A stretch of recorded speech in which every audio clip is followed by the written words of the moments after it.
I'm sorry if I look like I just saw a ghost. Someone just entered the live with the same name as someone I know who passed away.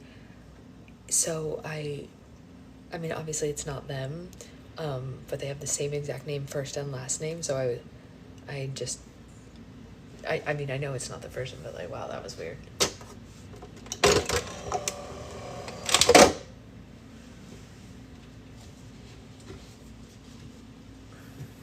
That was super weird. Oh, how was it, Isabella? Tell us everything. Well, I mean, you know, everything that you're able to tell. Good morning. I wonder how long we can keep this nugget asleep. What do you guys think? She's currently asleep. Do we think it'll last? Hey, Stephanie. Hey, Avery. Hey, Amanda. Hey, everybody. Will she stay asleep? I don't know. Oh, a lot of people have that.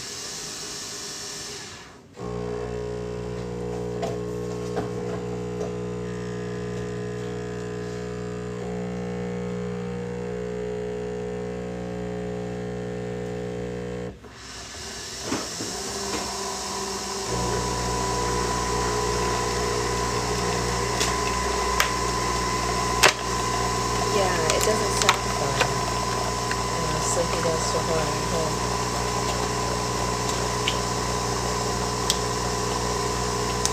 But better than something more serious, right?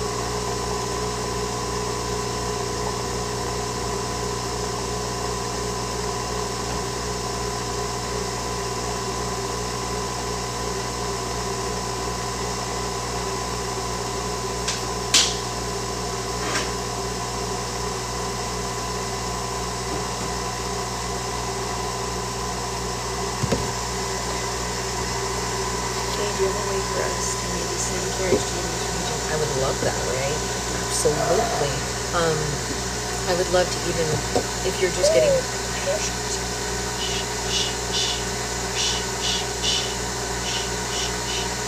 if you're just getting rid of them and you don't want to sell them, I would even pay for shipping. If you're interested in doing that, just email me or DM me on Patreon, because I think you're on there also, and I will even make a label for you, so you don't even have to deal with that. You can just have it picked up at your place. My husband's going through testing 2 initial consult across the Crohn's. Oh, I've heard Crohn's is no fun. But yeah, anyone who wants to donate carriers to like a teaching library, I will definitely pay shipping to have them come this way, because, you know, I'm thinking of volunteering at our local library to teach like teen parents how to carry and stuff like that. So the more varieties we can have, the better.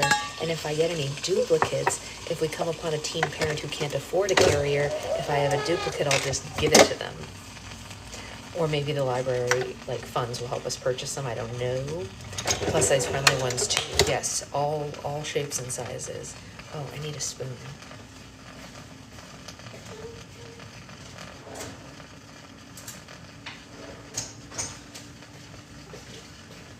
I decided last night when I was cleaning the kitchen after the baby went to bed that I wanted to have a cookie butter latte this morning, so that's what we're doing. Good morning. Yeah, Ray actually was the first person to donate things to my teaching library, so anyone who gets things from my teachings can thank Ray for setting me on this journey. But yes, I would greatly appreciate any donations to the teaching library, for sure. She did have a tough night, poor little thing. My sweet angel. Oh my god, wait, Danielle. No, wait. Oh no. Oh, congratulations, but I was supposed to send you something for that. Oh no, congratulations. Magic's one is the fave too. Wait, Danielle, I owe you something special that he jumped the gun. Wait, it just came in the mail. Oh no. Okay, I have something special for you. Tell him it just arrived, but congratulations. I was planning this whole big thing for you guys. Oh, I love you guys so much. Congratulations to both you and to Kyle. I love you both infinitely. Amazing. Oh, I'm so happy for you. I'm still gonna make it for you. I'm still gonna make you the thing.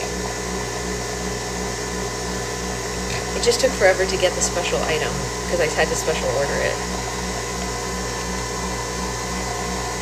I got something really special. He couldn't hold it back. That's okay. That's what love does.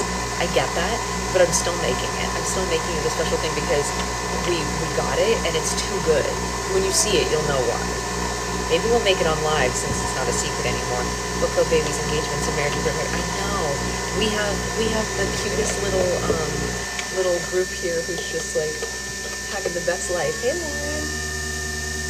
I love all of it. I love every single bit of it. Oh, whenever. Wait, is that what that means? Wait, what does WHE mean? When we get back.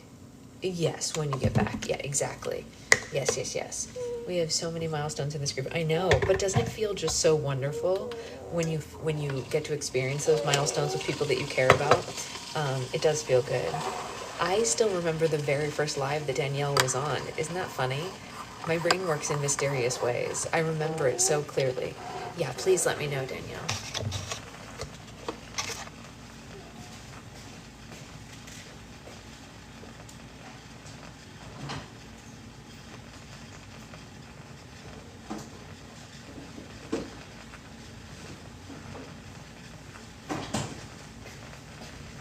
I also, like, I want to know everything. I want to know how he did it.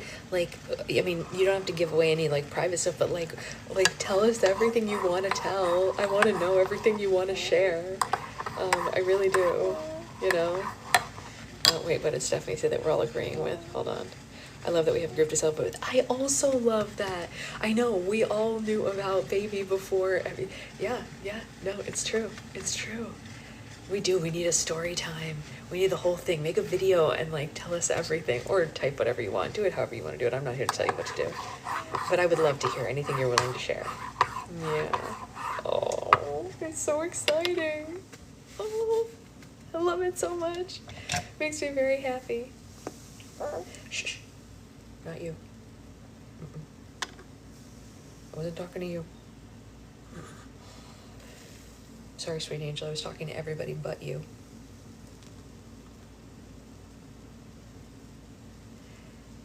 I love her infinitely, but I want her to sleep. Okay. Can I do this without getting it on my wrap? I did it. Yay. I'm a mess. Sleep, baby, sleep. Sleep, sleep, sleep, sleep, sleep. Yeah. I dropped something. Will I be able to get it? I don't know. I'm so glad, Isabella, and it's a perfect day to have it because everyone's celebrating.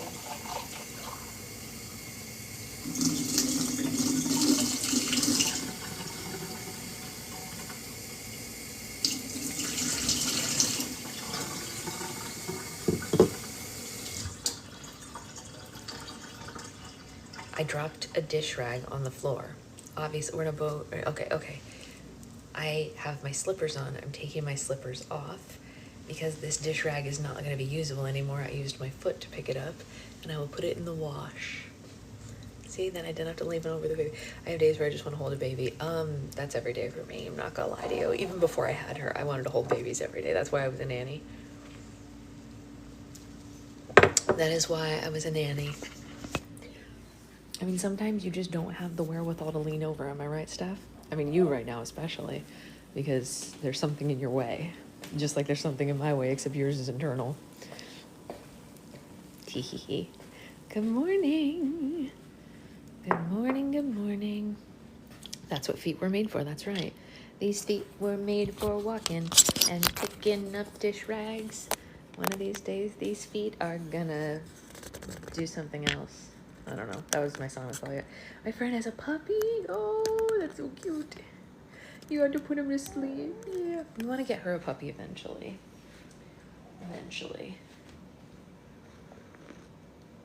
Yeah, puppies too. Do you think she'd let me sit in the regular chair since she's already asleep? Do you guys think I could sit in the chair? Is it that good of a day? Did Kyle proposing to Danielle reset the universe for me? Do we try? Let's try it. I'm gonna move this stuff over there. I'll be right back for you.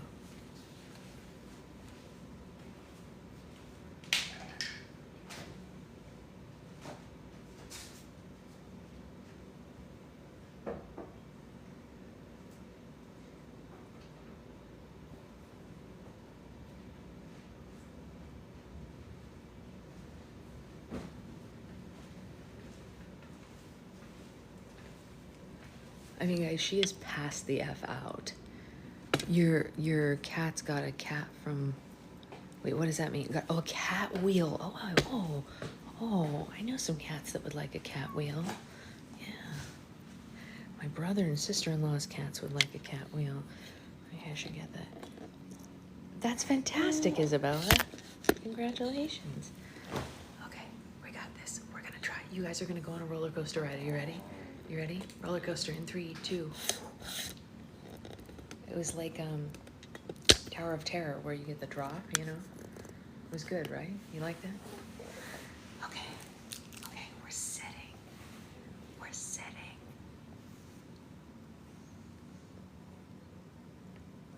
Who even knows how to call a landline anymore? The best kind of drop, I agree. Okay, I'm getting my glasses out. I'm getting this. I know, right? This is the good background. I agree. I much prefer sitting in this chair, let me tell you. Okay, we did it. We're here. We're sitting. We're sitting. I get to sit down. Is it because she's 6 months tomorrow and she's a big girl now? Okay.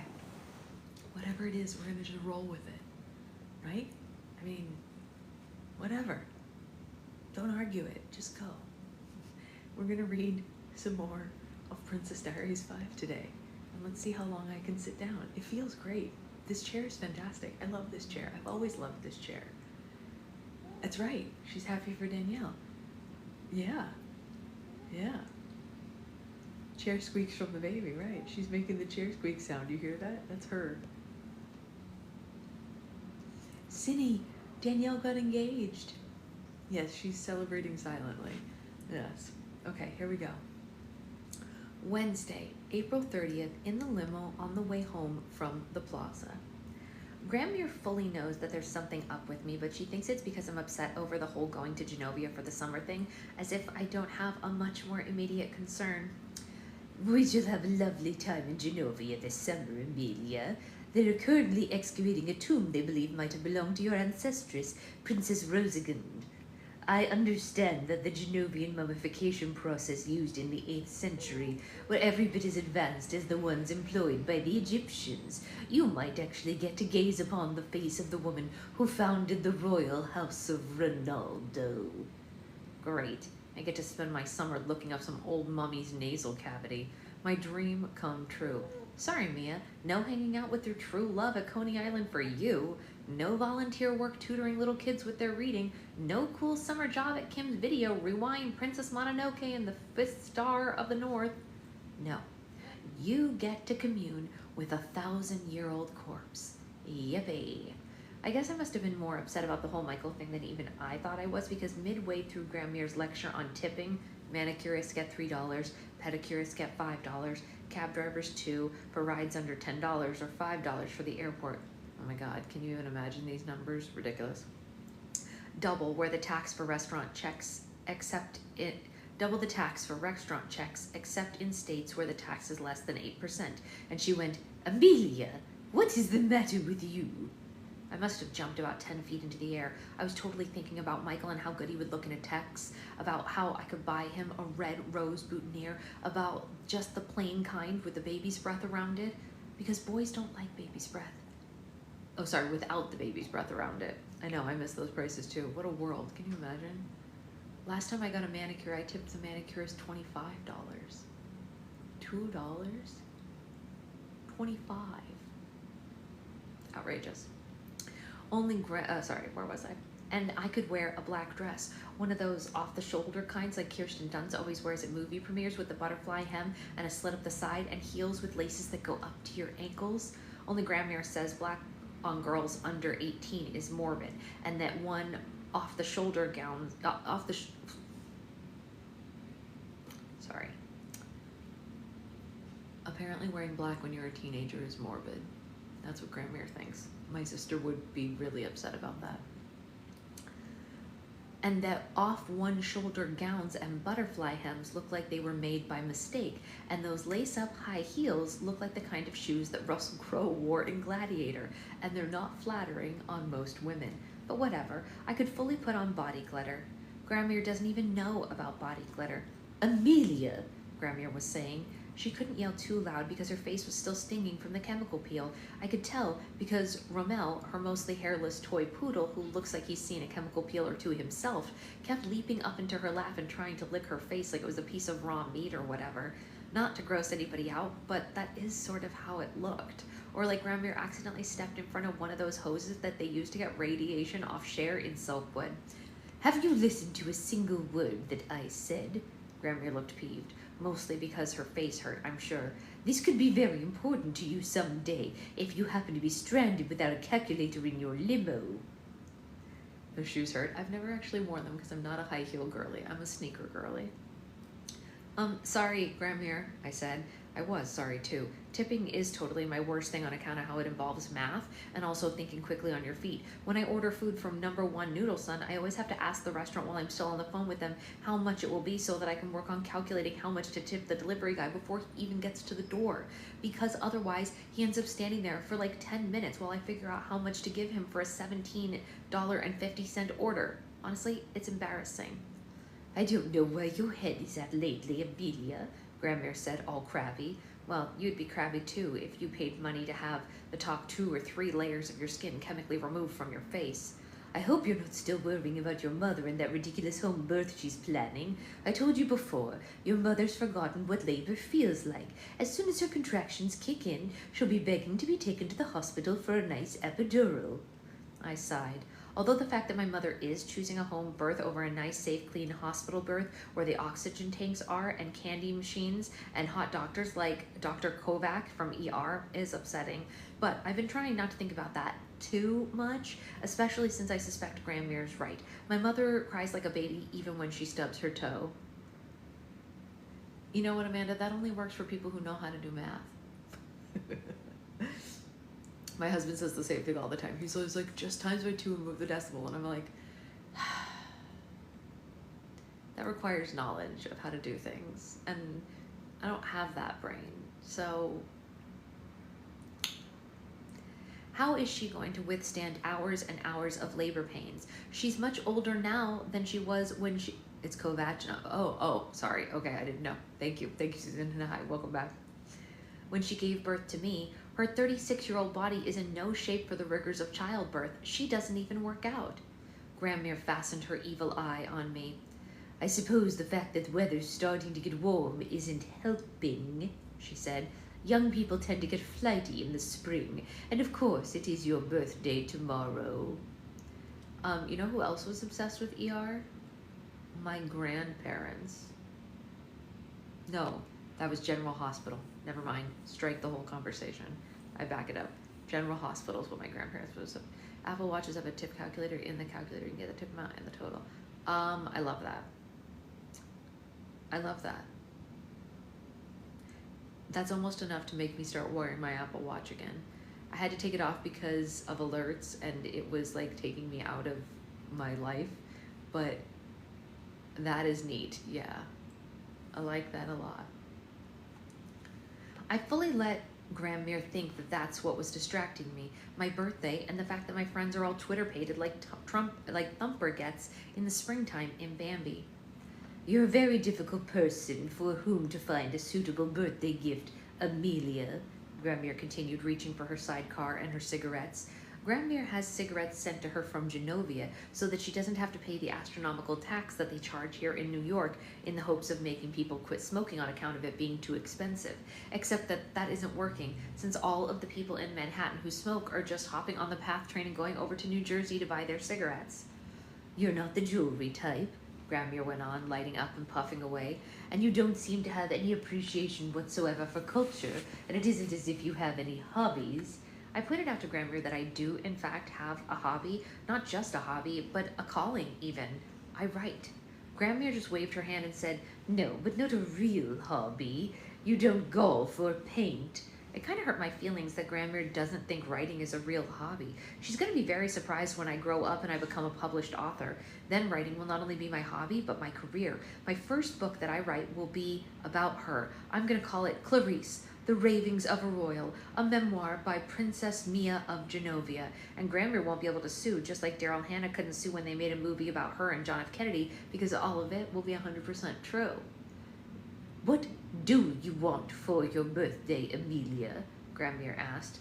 I had to think about that one. Of course, what I really want, Granmere can't give me, but I figured it wouldn't hurt to ask, so I drew up the following list. What I would like for my 15th birthday by Mia Thermopolis, age... Oh, why is it doing that?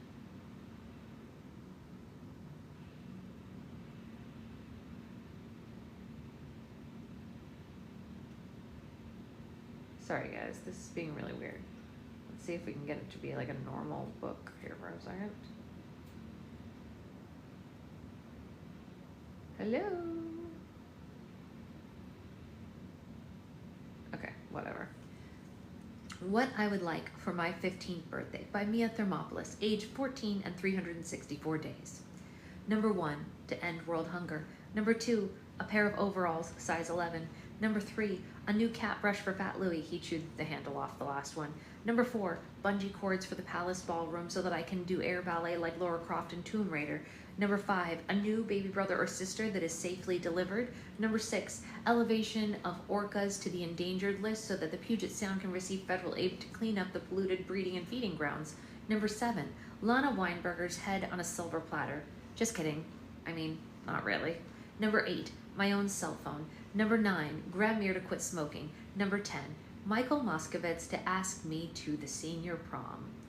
In composing this list, it occurred to me that sadly the only thing I'm likely to get for my birthday is item number 2. And I mean, I am going to get a new brother or sister, but not for another month at the earliest. No way Granmere is going to go for the quit smoking thing or the bungee cords. World hunger and the orcas are sort of out of the hands of anyone I know. My dad says that I would just lose and or destroy a cell phone like I did the laptop that he got me, only that wasn't my fault. I took it out of my backpack and I set it on the sink for just a second while I was looking for my chapstick. It is not my fault that Lana Weinberger bumped into me and that the sinks at our school are all stopped up. The computer was only underwater for a few seconds. It totally should have worked again when it dried out, except that even Michael, who's a technological genius as well as a musical genius, couldn't save it. Of course, the one thing that Granmere fixated on was item number 10. The one that I only admitted to her in a moment of weakness and should never have mentioned in the first place, considering the fact that 24 hours from now, she and Michael will be sharing a table à laisser du manger for my birthday dinner. What is the prom? Granmere wanted to know. I don't know this word. I couldn't believe it. But then Granmere hardly ever watches TV, not even Murder, She Wrote or Golden Girl reruns like everyone else her age, so it was unlikely that she'd ever caught an airing of Pretty in Pink on TBS or whatever like that. It's a dance, Granmere, sorry. It's a dance, Granmere, I said, reaching for my list, and never mind. And the Moskovitz boy hasn't asked you to this dance yet? Granmere asked. When is it? It's a week from Saturday, I said. Can I have my list back now? Why don't you go without him? Granmere demanded, letting out a cackle. She seemed to think better of it, and then she seemed to think better of it then, since I think it hurt her face to stretch her cheek muscles like that. Like you did last time. That'll show him. Oh, I can't, I said. It's only for seniors. I mean, seniors can take underclassmen, but underclassmen can't go on their own. Lily says that I should just ask Michael whether or not he's going to, but no! Granmere's eyes bulged out. At first, I thought she was choking on an ice cube, but it turned out she was just shocked. Granmere got eyeliner tattooed all the way around her lids like Michael Jackson, so she doesn't have to mess with her makeup every morning. So whenever her eyes bulge out, well, it's pretty noticeable. You cannot ask him, Granmere said. How many times do I have to tell you, Amelia? Men are like little woodland creatures. You have to lure them in with your tiny breadcrumbs and soft words of encouragement. You cannot simply whip out a rock and conk them over the head with it. I certainly do agree with this. I don't want to do any conking where Michael's concerned, but I don't know about breadcrumbs. Well, I said, So what do? The prom's in less than 2 weeks, Grandmere. If I'm gonna go, I've gotta know soon. You must hint around the subject, Grandmere said, subtly. I thought about this. Like, do you mean I should go? I saw the most perfect dress for prom the other day in the Victoria's Secrets catalog. Oh, exactly, Grandmere said. Only, of course, a princess never purchases anything off the rack, Amelia, and never from a catalog. Right, I said. But Grandmere, don't you think he'll see right through me saying that? And Grandmere just snorted, then seemed to regret it, and held her drink against her face to soothe her tender skin. You're talking about a 17-year-old boy, Amelia, she said. He's not a master spy. He won't have the slightest idea what you're on about if you do it subtly enough. But I don't know. I mean, I've never been very good at subtle. Like the other day I tried to mention to my mother that Ronnie, our neighbor who Mom trapped in the hallway on the way to the incinerator room, might not have wanted to hear about how many times my mom has to get up to pee every night now that the baby is pressing so hard against her bladder. My mom just looked at me and said, "Do you have a death wish, Mia?" Mr. Gianni and I have decided that we will be very relieved when my mom finally has this baby, and I'm pretty sure Ronnie would agree. Yeah, men can't pick up on hints. Just have a direct conversation. It's so true. Thursday, May 1st, 12:01 a.m. Well, that's it. I'm 15 now. Not a girl, not yet a woman, just like Brittany. Okay, I don't really feel any different than I did a minute ago when I was 14, and I certainly don't look any different. I'm the same 5'9", 32A bra-sized freak that I was when I turned 14. Maybe my hair looks a little better since Grandmere made me get highlights and Paolo's been trimming it when it grows out. It's almost to my chin as it grows out. It's almost to my chin now, and it's not as triangular shaped as before. Other than that, I'm sorry, but there's nothing. Nada. No difference. Zilch. I guess all of my 15-ness is going to have to be on the inside since it sure isn't showing on the outside. I just checked my email to see if anybody remembered, and I already have 5 birthday messages. One from Lily, one from Tina, one from my cousin Hank. I can't believe he remembered now that he's a famous model that I never see anymore. No big loss except half naked on Bill. I never see him anymore. No big loss, except when I see him half naked on billboards or the side of telephone booths, which is especially embarrassing if he's wearing tidy whities. And then I got one from my cousin Prince Renee and one from Michael. The one from Michael's the best. It was a cartoon that he made himself of a girl in a tiara with a big orange cat opening a giant present, and when she gets all the wrapping off, the words burst out of the box with all these fireworks and say, "Happy birthday, Mia," and in smaller letters, "Love, Michael." Love. Love. Even though we've been going out for more than 4 months, I still get thrilled when he says or writes that word, in reference to me, I mean. Love. Love. He loves me. So what's taking him so long about the prom thing, I'd like to know.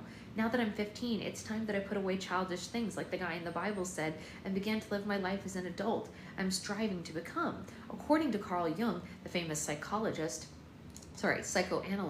in order to achieve self-actualization, acceptance, peace, contentment, purposefulness, and fulfillment, health, happiness, and joy, one must practice compassion, love, charity, warmth, forgiveness, friendship, kindness, gratitude, and trust. Therefore, from now on, I pledge to the following.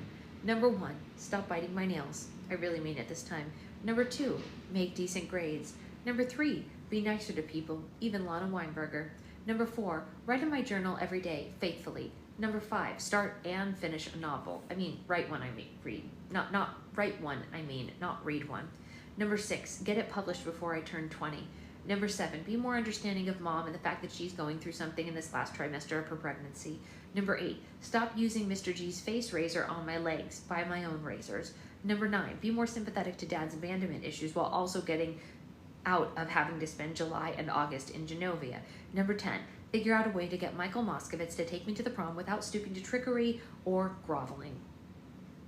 Once I've done all of this, I should be fully self-actualized and ready to experience some well-deserved joy. And really, everything on that list is fairly doable. I mean, yeah, it took Margaret Mitchell 10 years to write Gone with the Wind, but I'm only 15, so even if it takes me 10 years to finish my own novel, I'll still only be 25 when I get it published, which is just 5 years beyond schedule.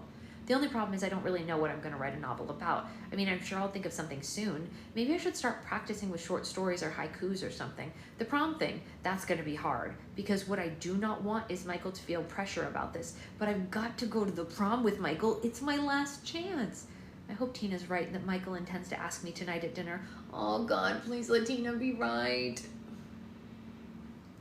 Thursday, May 1st, my birthday, algebra. Josh asked Lana to prom. He asked her last night after the varsity lacrosse game. The Lions won. According to Shamika, who hung around after the junior varsity game at which she cheered, Josh scored the winning goal. And then all of Albert Einstein's fans poured out into the field. Josh whipped off his shirt and swung it around in the air a few times a la Brandy Chastain. Only, of course, Josh wasn't wearing a sports bra underneath. And Shamika says that she was astounded by the lack of hair on Josh's chest. And she said that he was in no way Hugh Jackman like in the Goody Trail department. This, like the trouble that my mother is currently having with her bladder, is really more information that I wanted to know. Anyway, Lana was on the sidelines in her little sleeveless blue and gold AEHS cheerleading micro mini when Josh whipped his shirt off and she went running out onto the field whooping. And then she leapt into his arms, which, considering that he was probably all sweaty, was pretty risky as an endeavor, if you ask me. But then they Frenched until Principal Gupta came over and whacked Josh on the back of his head with her clipboard. And then Shamika said that Josh put Lana down and said, "Go to prom with me, babe." And Lana said yes, and they ran squealing over to their fellow cheerleaders to tell them. And I know that one of my resolutions, now that I'm 15, is that I'm going to be nicer to people, including Lana, but really, I am having a hard time right now keeping myself from stabbing my pencil into the back of her head. Okay, well, not really, because I don't believe that violence ever solves anything. Well, except for when it comes to getting rid of Nazis and terrorists and all that. But Lana is practically gloating. Before class started, she was fully on her cell phone telling everyone that her mother is taking her to the Nicole Miller store in Soho on Saturday to buy a dress. A black off-one-shoulder dress with a butterfly hem and a slit up the side. She's getting high heels that lace up the ankles too, at Saks. No body glitter. No doubt body glitter as well. I know I have a lot to feel grateful for. I mean, I have, number one, a super loving boyfriend who, when the royal limo pulls over to pick him and Lily up on the way to school today, totally presented me with a box of cinnamon mini muffins, which are my favorite from the Manhattan Muffin Company, which he'd gone all the way down to Tribeca really early in the morning to get me in honor of my birthday. I have number two, an excellent best friend, who gave me a bright pink cat collar for Fat Louie with the words "I belong to Princess Mia" written on it in rhinestones that she hot glue gunned on herself while watching old Buffy the Vampire Slayer reruns. Number three, I have a great mom who, even if she does talk a little too much about her bodily functions lately, nevertheless dragged herself out of bed this morning to wish me a happy birthday. Number four, a great stepdad who swore that he wouldn't say anything to my class about my birthday and embarrass me in front of everyone. Number five, a dad who will probably give me something good for my birthday when I see him at dinner tonight, and a grandmother who, if she won't actually give me something I like, will at least want me to like it, whatever heinous thing it does end up being.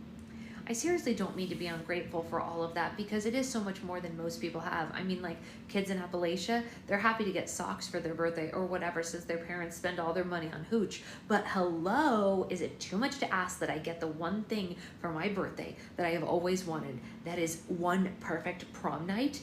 I mean, Lana Weinberger's getting that, and she's not even striving to become self-actualized. She probably doesn't even know what self-actualization means. She's never been kind to anyone in her whole life, so why does she get to go to prom? I'm telling you, there's just no justice in this world. None. Expressions with radicals can be multiplied or divided as long as root power or value under the radical is the same. Thursday, May 1st, my birthday. G&J. Wait, what's G&J?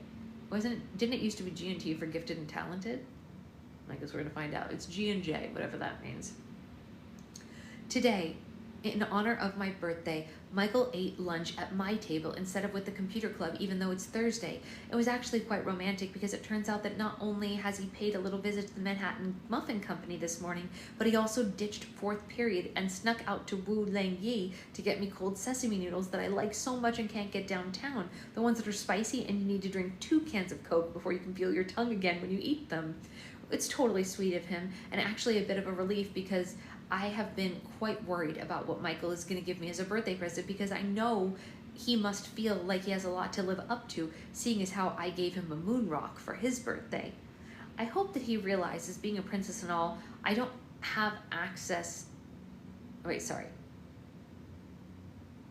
I hope he realizes that, being a princess and all, I have access to moon rocks, but I truly do not expect people to give me gifts that are of moon rock caliber. I mean, I hope that Michael knows that I would be happy with a simple, Mia, will you go to the prom with me? And of course, a Tiffany charm bracelet with a charm that says property of Michael Moskowitz on it that I could wear everywhere I go, so that the next time some European prince asks me to dance at a ball, I could hold up the bracelet and be all, sorry, can't you read? I belong to Michael Moskowitz. Except that Tina says, even though it would be totally great if Michael got that for me, she doesn't think he will, because giving a girl, even his girlfriend, a bracelet that says property of Michael Moskowitz seems a little presumptuous and not something that Michael would do.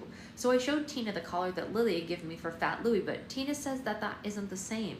Is it wrong of me to want to be my boyfriend's property? I mean, it's not like I'm willing to usurp my own identity or take his name or anything if we got married. Being a princess, even if I wanted to, I couldn't unless I completely abdicated the throne. But in fact, the chances are the guy that I married is going to have to take my last name. I just, wouldn't mind a little possessiveness on his part. Uh-oh, something's going on. Michael got up and went to the door to make sure that Mrs. Hill was firmly ensconced in the teacher's lounge, and Boris just came out of the supply closet, but the bell hasn't rung yet. What's up with that? I'm gonna grab a sip of coffee real quick.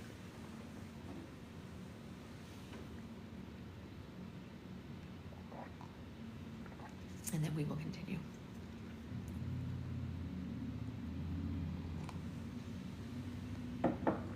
Okay. I can't believe she's still passed out.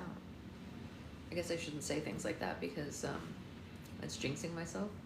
But like, she's been fully asleep for an hour and 2 minutes.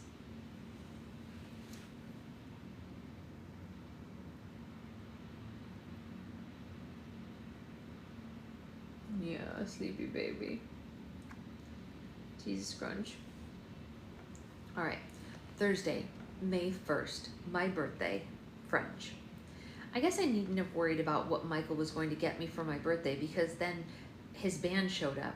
Yep, his band, Skinnerbox, right there in the G&T room. Well, wait a second, it said G&T this time. Last time it said G&J. Do you think that was a typo? It is nice to be able to sit in the chair. It's true, it's so relaxing.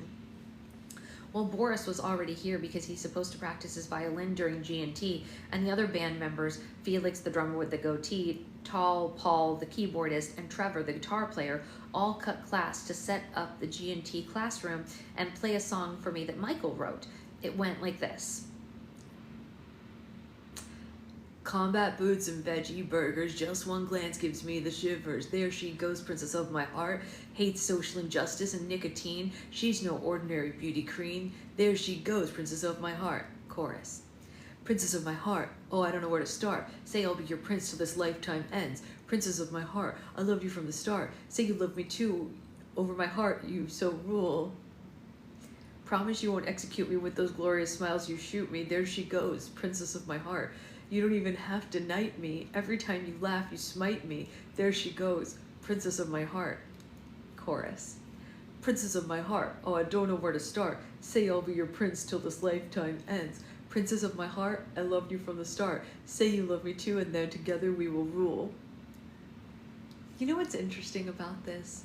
I had to do a lot of songs in our last book, but somehow it just feels different. Singing as Michael Moskowitz of the band Skinnerbox is just a little different than the Hanging Tree. There's just something different about it. It just hits a little different.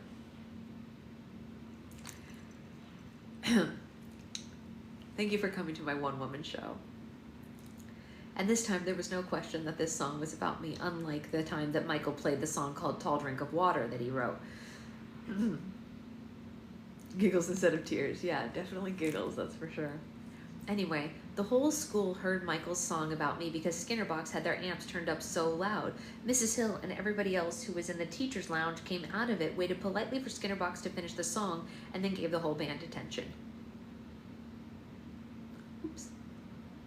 And okay, on Mademoiselle Klein's birthday, Mr. Wheaton had a dozen red roses delivered to her in the middle of fifth period, but he didn't write a song just for her and play it for the whole school to hear. And yeah, Lana might be going to prom, but her boyfriend, not to mention his friends, never got detention for her.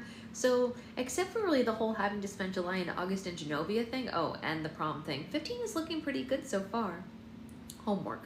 You would think my own stepfather would be nice enough to not give me algebra homework on my birthday, but no. English, Iceman cometh. Biology, iceworm paper. Health and safety, check with Lily. G and T, as if. French, check with Tina. World Civ, God knows. I'm trying to see. I don't understand. Something is weird on my Kindle right now. And I don't get it.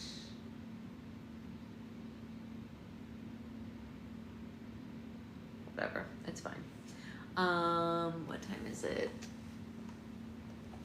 9:10. Oh, great, we still have time. Okay, good. Thursday, May 1st, still my birthday, in the ladies' room at Les Halus Manger.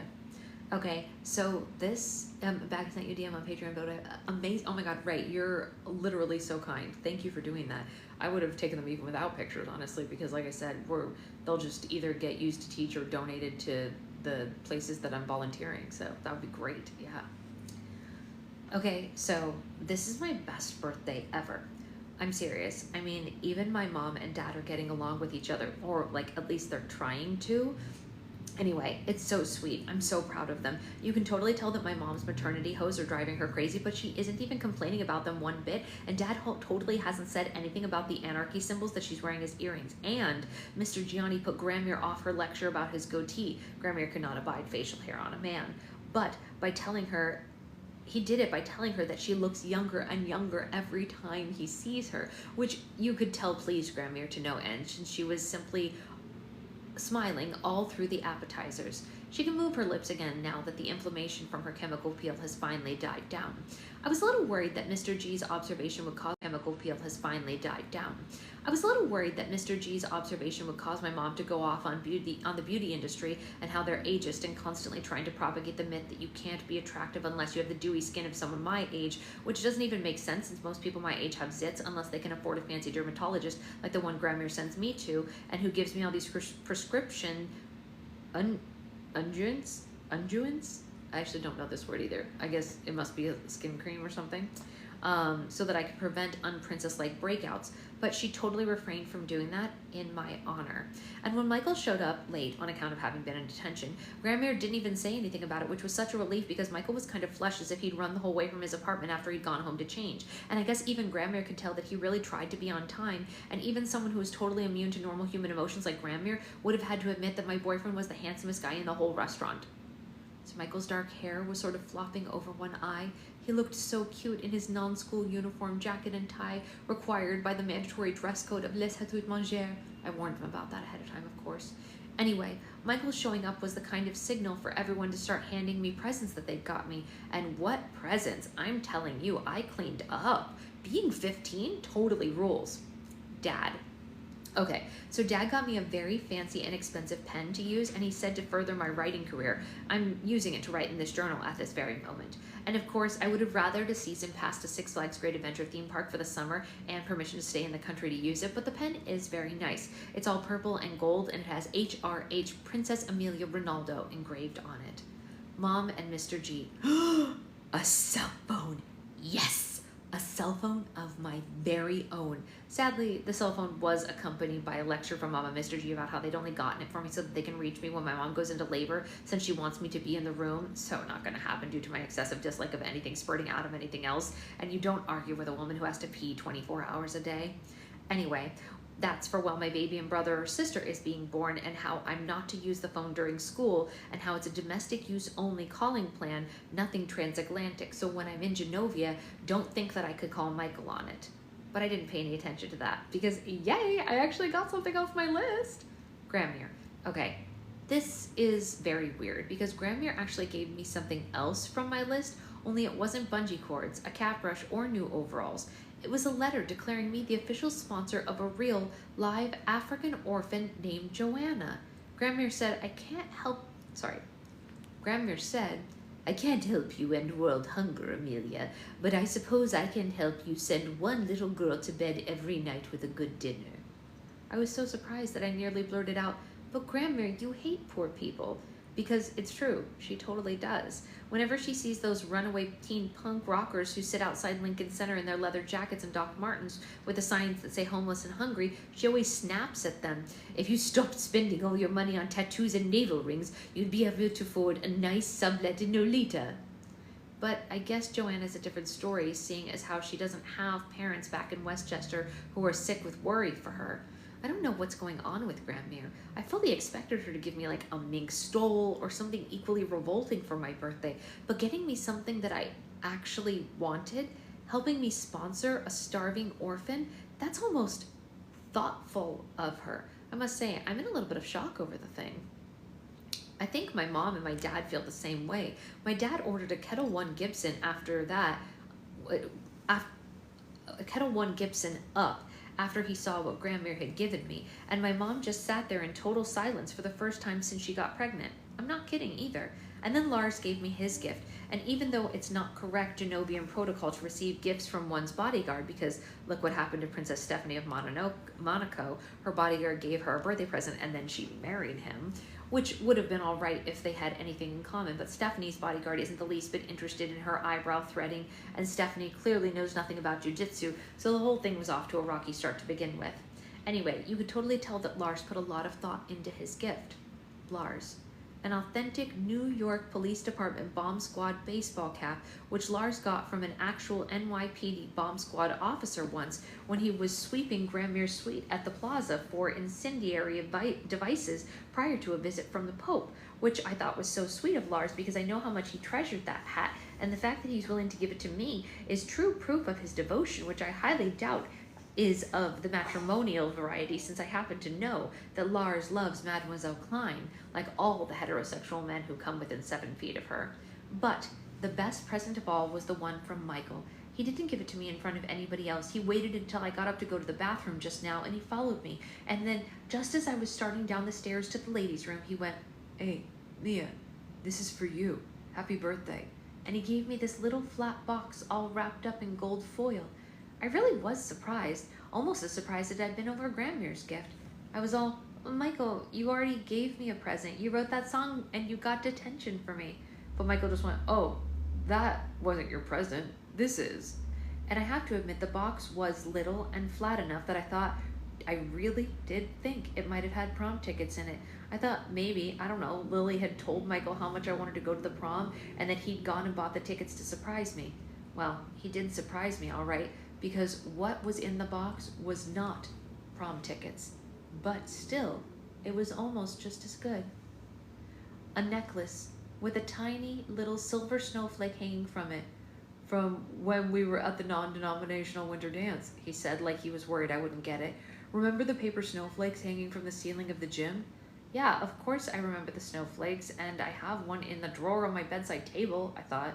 Okay, it isn't a prom ticket or a charm with property of Michael Moskowitz written on it, but it does come really, really close. So I gave Michael a great big kiss right there by the stairs to the ladies' room in front of all the Les Hajou Manger waiters and the hostesses and the coat check girl and everyone else. I didn't care who saw us. For all I care, Us Weekly could have snapped a shot of us and even run them on the front cover of next week's edition with a caption that says, "Mia makes out." I wouldn't have blinked an eye. That's how happy I was. Well, am. That's how happy I am. My fingers are trembling as I write this because I think for the first time in my life, it's possible that I finally have reached the upper branches of the Jungian tree of self-actual... Wait a minute. There's a lot of noise coming from the hallway, like breaking dishes and a dog barking and someone screaming, "Oh God, oh my God." It's Granmere screaming. Friday, May 2nd, midnight, in the loft. I should have known it was too good to be true. My birthday, it was all just going too well. No prom invitation or cancellation of my trip to Genovia, but everyone I love, well, almost everyone I love, was sitting all at one table, not fighting, getting everything I wanted, well, almost everything I wanted, and Michael writing that song about me, and the snowflake necklace, and the cell phone. Oh, but wait, this is me we're talking about. I think that at 15, it's time that I admit that what I've known for some time now. I'm simply not destined to have a normal life. Not a normal life, not a normal family, and certainly not a normal birthday. Granted, this one might have been the exception if it hadn't been for Granmere and Rommel. I ask you, who brings a dog to a restaurant? I don't care if it's normal in France. Not shaving your underarms if you're a girl is also normal in France, but that should tell you something about France. I mean, for God's sake, they eat snails there. Snails. Who in their right mind thinks that something normal in France is at all totally socially acceptable here in the United States? I'll tell you who. My grandmother, that's who. Seriously, she doesn't understand what all the fuss is about. She just goes, but of course I brought Rommel. To less how... Why can't I even speak, you guys? This is ridiculous. I have the one chance with the baby sleeping the whole time and I still can't talk. It's ridiculous. To les hauts manger, to my birthday dinner. My grandmother brought her dog to my birthday dinner. She says it's only because when she leaves Rommel alone, he licks all of his fur off. It's an obsessive compulsive disorder diagnosed by the Royal Genovian vet, and Rommel has prescription medication that he's supposed to take to help keep it at bay. That's right, my grandmother's dog is on Prozac. But if you ask me, I don't think OCD is Rommel's problem. Rommel's problem is that he lives with Granmere. If I had to live with Granmere, I would totally lick off my hair too, if my tongue were long enough to do that anyway. Still, just because her dog suffers from OCD is no excuse for Granmere to bring him to my birthday dinner in an Hermes purse with a broken clasp, no less. Because what happened while I was in the ladies' room? Oh, I'll tell you. Rommel escaped from Granmere's purse and started shrieking around the restaurant, desperate to evade capture, as who under Granmere's tyrannical rule wouldn't? I can only imagine what the patrons of Les Hauts Manger must have thought seeing this 8-pound hairless toy poodle zipping in and out from beneath the tablecloths. Actually, I know exactly what they thought. I know what they thought because Michael told me later. They thought Rommel was a giant rat. Hey, Jack, I was totally thinking of you yesterday because I know your kids often use book club for school stuff, and we are thinking of doing Shakespeare at some point coming up. So if your kids need any Shakespeare studies for their school, we're gonna do a Shakespeare play sometime soon, which I think will be pretty cool. So anyway, I did not hear that Hulk Hogan passed. That's sad. Well, I guess it's not really sad because he's a Republican. So, oh well, one less vote. Best wishes to his family. Anyway, I didn't see what happened next, but wait, where was I about the rat? Oh, Rommel was a giant rat. I mean, what? Okay, sorry. Like, he's old and Republican, so no more votes. Goodbye to you. And it's true. Without hair, he does have a very rodent-like appearance. Thank you, Stephanie. And thank you, Amanda, for the video. What? I mean, whatever. I don't know him. I'm sure his family's really sad, and I wish them well. I don't know. It was today, but yeah, not a huge loss yet. Yeah, I don't know. It's not, I mean, like, he wasn't exactly, like, out there doing good in the world, exactly, so, yeah. Why did I just say the exact same thing to my friend? That's really funny. Now you said, why are this? I mean, you know, here's the thing. Burn it down, you know? That's my philosophy right now. Like, if you're not doing good for the world, burn it down. And it's true, without hair, he does have a very rodent-like appearance, but still, I don't think climbing up onto the chairs and shrieking their heads off was necessarily the most helpful thing to do about it. Although Michael did say a number of tourists whipped out their digital cameras and started shooting away. I'm sure there's going to be a headline in some Japanese newspaper tomorrow about a giant rat problem in Manhattan at a 4-star restaurant, but anyway, I didn't see what happened next. Michael told me that it was just like in Baz Luhrmann's movie, only Nicole Kidman was nowhere to be seen. There was this busboy who apparently had noticed the ruckus that came hustling by, holding this enormous tray of half-empty soup bowls, and suddenly Rommel, who had been cornered by my dad over by the raw bar, darted into the busboy's path, and then the next thing everyone knew, lobster bisque was flying everywhere. Thankfully, most of it landed on Granmere, the lobster bisque, I mean. She fully deserved to have her Chanel suit ruined on account of being stupid enough to bring her dog to my birthday dinner. I so wish that I had seen this.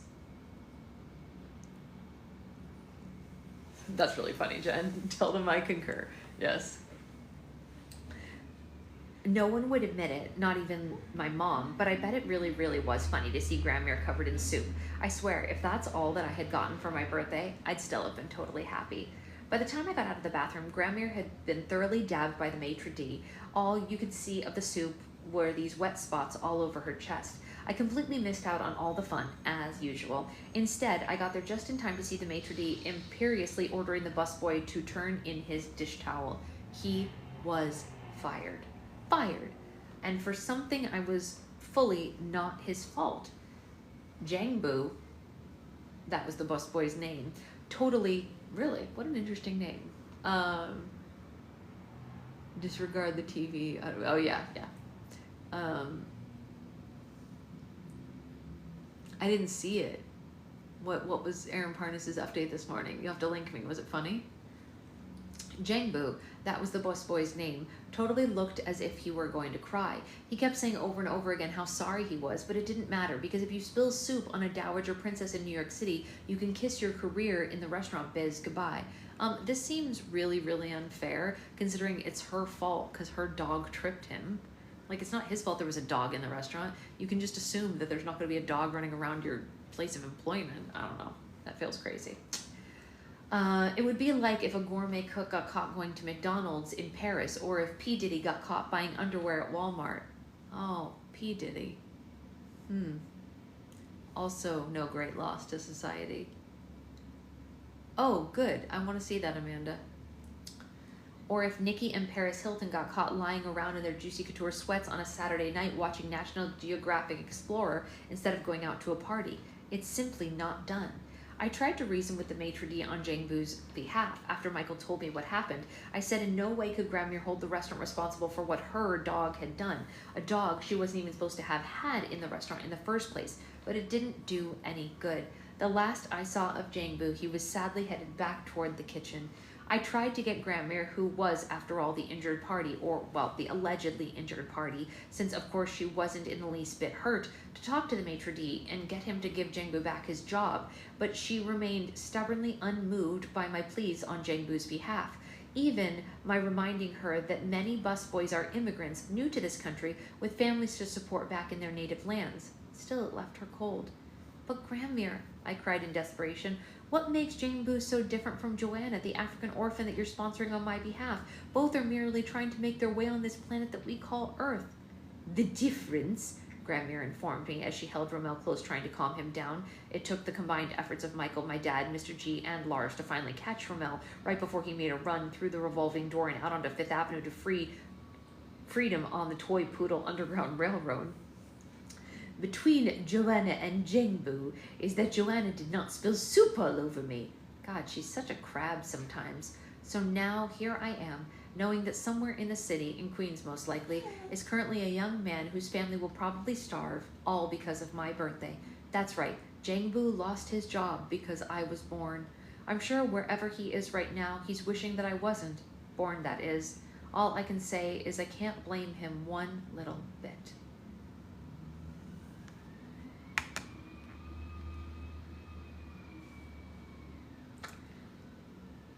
Mia's a little dramatic, you guys. She's just a little dramatic. It's so sad. I'm really sorry that Jangbu lost his job, but I do think she's being a little dramatic. I don't think he's wishing that she wasn't alive. He might be wishing the dog wasn't alive, but probably not Mia. He probably doesn't even know it's her birthday, you know? Okay, so